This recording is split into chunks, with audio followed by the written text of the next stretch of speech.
ወንድሞቼ እንዴት ናችሁ? አማን ናችሁ? ሰላም ነው? እንዴት ናችሁ? አሁን ያለው አውሮፕላን ውስጥ ነው። ወደ ሀጅ ዑምራ ላደርግ ነው። በዱዓ አድርሳችሁም ኢንሻአላህ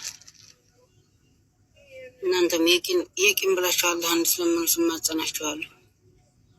አላህ ለኔ ያረገ ጌታ አላህ ዋዬ ለእናንተም አላህ ያርግላችሁ። ሙስሊሞችንም ክርስቲያኖችንም በጣም ነው የምወዳችሁ። አሁን ያለው አውሮፕላን ውስጥ ነኝ። ወደ ሳውዲ እየሄድኩ ነው። ወደ ውጭ እየበረርኩ ነው። በጣም ወዳችኋለሁ። ደስታዬ ወደር የለውም። ሁለት ደግሞ አውሮፕላን ላይ ወጥቼ ደስታዬ ወደር የለውም። ምን ብዬ ልንገር?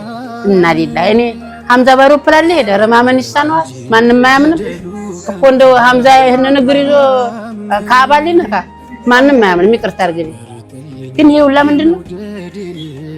እንደው ጌታዬን አላህ ወላሂ እንደው አልሰማው ሰው አይደል ወላሂ አይወልድ ምንም አይነት አምሳያ የሌለው ጌታ እኮ ምን እለዋለሁ? ጌታዬ በቃ አላህ ወውድ ደረጋለሁ። እንደው አላህ አልሐምዱሊላህ ነው የምለው።